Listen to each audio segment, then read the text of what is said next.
Good morning and welcome. We're going to try shooting this again. We've had plenty of issues with our phone this morning. But welcome to my garden and to my compost area. So we will today be looking at, of course, compost. We've been digging in here. I said we've had problems with the phone, so this is like take 6 or 7 here. But what we're going to look at this compost. Over there, and this is, you see our compost here. It's a mixture of this wood ash in here and just lots of good stuff in this decayed plant material, etc. And why do we compost? Well, I'll give you a couple good reasons why we want to compost to start with. If we live in an area where our soil is sandy, I used to live in an area where it was all river sand, blow sand, sugar sand, etc. Didn't hold moisture. With compost, our soil holds a lot more moisture. Gives our plants a chance to grow without having to water almost constantly. If you're in an area like I am now, where we have heavy clay, compost allows the moisture to percolate into our soil, allows air in there, the worms work our soil, and improve drainage. So it does both. It increases soil moisture retention and increases drainage.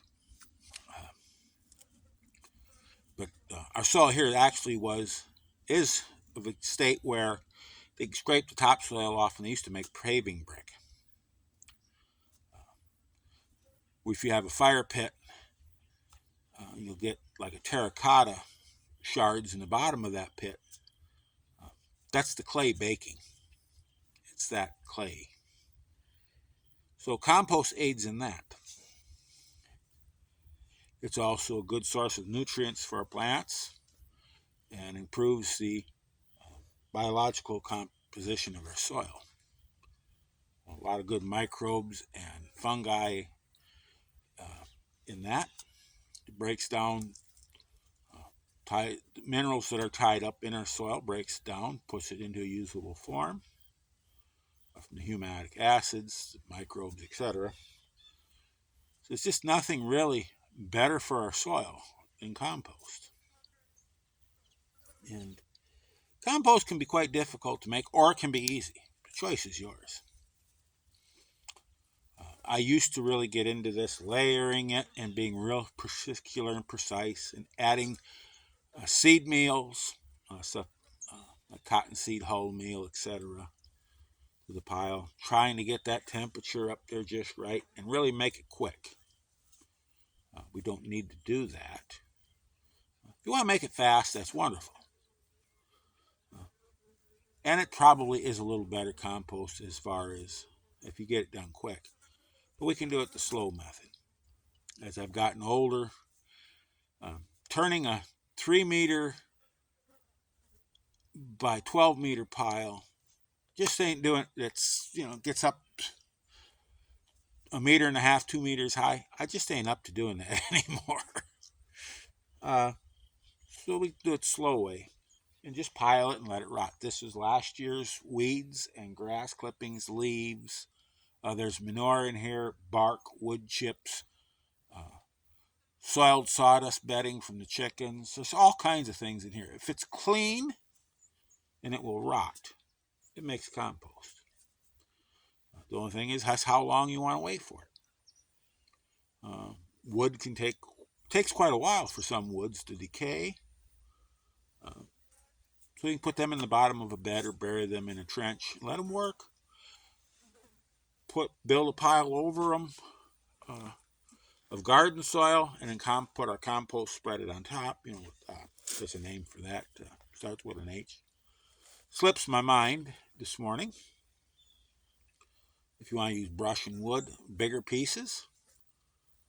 Basically, anything that rots makes compost. So if you want to get into it and you're in the city, you can use a composter like this. I'll see if I can turn the phone here for you. Here's one that I picked up for nothing. Somebody had it and they weren't happy with how it worked, and they discarded it. The thing was, they were putting it too full of. They just crammed it full of grass clippings and nothing else, and it didn't. Just stunk. Made silage more than anything. Then they let it dry out and it molded. But these, if you got food scraps, and I mainly use this for food scraps I don't want to give to the chickens, or for stuff that's going to draw wildlife. When I first start, bones go in here, pieces of bone, stuff of that material, that kind of material goes in here. Gets churned around, broke down for a while. Wildlife can't get in there. Animals can't get in there. We'll let it break down a bit till it gets through that, and then I can dump it in the big pile. Because yes, I do use bones in my compost. They take a long time to break down, but slowly they do leach out into the surrounding compost and they break down. So I'm not, some people say don't use bones or animal products or this or that. Well, basically if it's from, healthy animal, chicken feathers, etc., they make compost as well. Anyway, we covered moisture, both drainage and increasing the amount of water it holds. And we'll look at this. We haven't had a measurable rain in 31 days. This is still nice and moist. Look at that. Ain't that beautiful stuff? But it is still, moist. That's how much moisture it holds. And there's been a sweet potato who's growing on this pile. I threw some scraps in there this spring. And sweet potato's been growing there as well. Part of why it's dug up as much as it is, I pulled those sweet potatoes out. But holds that much moisture and yet doesn't drown out the plants because it increases that aeration of our soils. A soil that has enough compost and is well balanced, has those humic acids in it, it seems like we have a lot less pests. We have a lot less disease as well.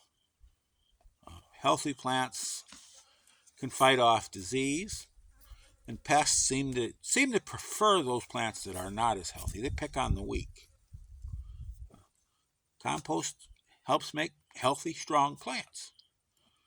They're able to resist drought, excessive moisture, heat. They resist the heat better. Cold, not ain't much you can do with cold, but they do help with heat. And it's just good all-around stuff to be adding to your garden. So, like I said, you don't have to get very in-depth with this. You can make compost really easy. Collect your organic materials, put it in a pile, let it rot. A year later, you come back, turn it, and this is what you got. This is what you got. Is this beautiful stuff? Bucketing this up. I want to do a strawberry bed here later. Yeah, you'll be stuff like this that doesn't rot in the first year. Here's a piece of bark. This is an old trumpet vine stem. Woody. Could have used it for kindling wood, but I didn't. That won't rot the first year. Just throw it over in the pile for next year. Bury it again. Give it a little more time. So, with that, I hope I encourage you maybe to make some compost if you're not already. And help your soil. It's a great way to recycle those food scraps and lawn wastes and all that stuff that really don't belong in a landfill. Belongs back on your soil. So with that, y'all to go out there, have a wonderful day. Get those hands dirty. Have some fun. Try something new. And above all, keep growing.